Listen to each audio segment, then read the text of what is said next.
नमस्कार साथियों, स्वागत है आपका न्यूज़ कमांडो 49 चैनल में। मैं हूं आपके साथ शिवा। साथियों, इस वक्त मैं पदमपुरा में मौजूद हूं और मैं आपको थोड़ा सा संज्ञान में ला देता हूं कि हाल ही में जब महुआ में मीणा महासभा का आयोजन हुआ था, उसमें एक महिला थी जिसको आश्वासन दिया गया था कि उनका जो न्याय है वो उनके गांव में कर दिया जाएगा। लेकिन कहीं ना कहीं आज एक अलग अंदाज के साथ में ये महिला पदमपुरा में आई है। तो आप देख सकते हो जो बैनर हाथ में लेकर के किस प्रकार से आई है। तो इस पर इन्होंने स्पष्ट लिख रहा है, पंच पटेलों न्याय करें। यानी कि ये जो महिला है वो पंच पटेलों से गुहार लगा रही है कि मुझे न्याय दो, मैं भी मीणा हूँ। मतलब ये स्पष्ट कह रही है कि मैं मीणा समाज से ही हूँ, मैं मीणा हूँ और पंच पटेलों मुझे न्याय दो। लेकिन कहीं ना कहीं देखा जाए तो इसका जो प्रकरण है वो एक लंबा खिंचता जा रहा है और न जाने किन्हीं कारणों की वजह से इनको एक न्याय है, जो इनका एक विश्वास है समाज के ऊपर, वो विश्वास डगमगाता दिख रहा है। तो इनसे थोड़ा सा जानने का प्रयास करूँगा मैं कि क्या इनका जो अभी तक का पंचायतों को जो पंच पटेलों का निर्णय रहा था, किस प्रकार से इनको सपोर्ट किया या नहीं किया, जो तमाम बातें हम जानने का थोड़ा सा प्रयास करेंगे। नमस्कार जी। नमस्कार सर। मैडम, आप पिछली बार महुआ में भी देखी गई थी और वहाँ हमने बाइट भी आपकी चलाई थी। तो इस बार आप ये जो बैनर लेकर के आए हो, इसका क्या उद्देश्य है? इसका उद्देश्य ये है सर, मैं चाहती हूँ कि अब दोबारा मुझे, जैसे कि पिछली बार ज़बरदस्ती करनी पड़ी थी जिसे पंच पटेलों ने जिद का नाम दिया गया था, इस बार ऐसा ना किया जाए। लेडीज़ जेंट्स सभी मेरी बात को स्वीकार करें और बोलने का पूरा पूरा मौका दिया जाए। अच्छा, अभी जब पंचायत में आपके द्वारा किसी ने एक व्यवस्था ली थी कि हम आप गांव आइए, आपका न्याय करेंगे, तो क्या हुआ था?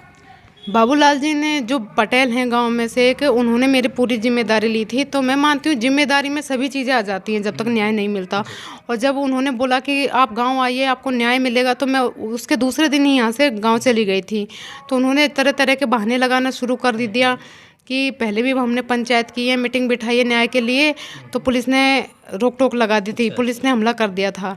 तो उनके कहने से मैं परमिशन लेटर एसडीएम ऑफिस से लेके आई थी उसी दिन। अच्छा, एसडीएम ऑफिस आप कहाँ से कहाँ तक गई थी? कौन सी जगह से आप लाई? सिकराए। अच्छा, सिकराए। हाँ, नांदरी से सिकराई उसी दिन चली गई थी मैं, उसी टाइम उनके बोलने पर ही। अच्छा, उस टाइम उसमें आपको परमिशन लेने के लिए कितना संघर्ष करा, वो एक बार हमारे दर्शकों को जरूर। उसमें सर ये था, टाइमिंग ज़्यादा हो चुकी थी वहाँ पर बातचीत करते हुए। जब 3:30 बजे मैं वहाँ से चली थी और 4-5 बजे तक एसडीएम ऑफिस में सर बैठते हैं।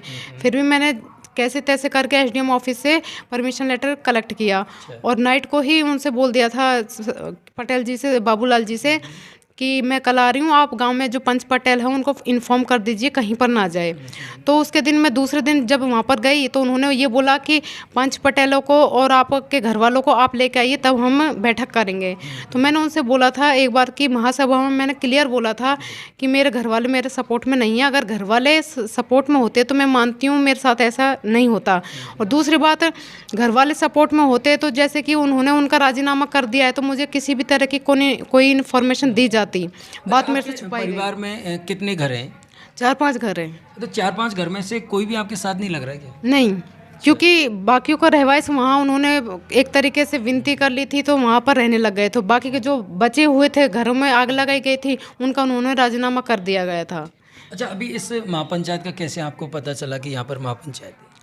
मेरे बच्चे को जैसे ऐसे सुलाकर, और तब मैं नाइट को 1:30 2-2 बजे फ़ोन में लगी रहती हूँ, इधर उधर से पूछती रहती हूँ, उसके थ्रू मुझे पता लग गया था। तो यहाँ आने के बाद में आपको क्या विश्वास है कि आपको बोलने दिया जाएगा या आपकी बात सुनी जाएगी पटेलों के द्वारा? मुझे पता है, क्योंकि यहाँ पर नांदरी विलेज से काफ़ी कैंडिडेट हैं, तो मुझे पता है, क्योंकि उनको उस दिन भी पता लग गया था। मैं बोल कर आई थी कि या तो मेरा न्याय कीजिए या फिर मैं फिर से महासभा में बैठ जाऊंगी। तो उन्होंने एक तरीके से यहाँ एक नांदरी नहीं, यहाँ तो सर्व समाज की मीटिंग है, तो यहाँ कोई ना कोई तो आपकी बात सुनने वाला होगा, लगता है ऐसा आपको? मुझे पूरा लगता तो है, लेकिन एक तरीके से ये मान लिया 20% है अब, क्योंकि मैं 1.5 साल हो गए चक्कर लगाते, मैं अब थक चुकी हूँ। पूरे दिन ट्रैवल करते हो जाते हैं। मैं सुबह 6 बजे से घर में निकल 12-1 बजे बज जाता है। ठंड में ठिठुर सुबह भूखी प्यासी चलती हूँ और रात का 12-1 बजे बज जाता है। तो मुझे नहीं लगता, क्योंकि पंच पटेल की देखो सभी की एक होती है, लेकिन मैं इतना मानती हूँ कि अगर हर किसी गांव से पंच पटेल बैठे हैं तो हर एक आदमी एक जैसा नहीं होता। अगर ये मेरा विश्वास होगा तो ये लोग मेरा न्याय कर देंगे। अच्छा, कब तक आप पंचायत के अंदर दाखिला करोगे? जैसे कि सारी, मुझे लगता है पब्लिक ज़्यादा होने लग जाएगी, मैं एंट्री कर लूँगी।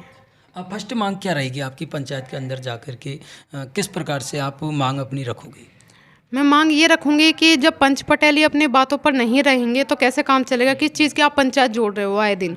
क्योंकि अभी 3-4 ये दिन समाज सुधार की पंचायत है। हाँ जी, 3-4 दिन ही हुए हैं अभी पंचायत को, फिर से इन्होंने पंचायत जोड़ ली है। तो मैं उसमें भी गई थी, वो पहली पंचायत थी, और अब मैं इसमें भी आई हूँ। फिर ये लोग तीसरी पंचायत जोड़ेंगे, फिर इन चीज़ों से मतलब क्या रह जाएगा? जब गांव की लेडीज़ ही अपने राजस्थान मीणा समाज की ही लेडीज़ धक्के खा रही है, तो फिर किस चीज़ की मीणा पंचायत कर रहे हैं ये लोग? ये कुरीतियों को दूर कर रहे हैं। किस प्रकार से? जब लेडीज़ ही धक्के खा रही है तो किस चीज़ से कुरीतियाँ शुरू होती है और कहाँ ख़त्म होती हैं? साथियों, देख सकते हो आप किस प्रकार से एक महिला है जो गुहार लगा रही है पंच पटेलों से कि इन्हें इंसाफ दिया जाए, लेकिन ये इंसाफ होता ही नहीं होता है। बने रहिए हमारे साथ में, तमाम अपडेट आपको देते रहेंगे। जय हिंद, जय भारत।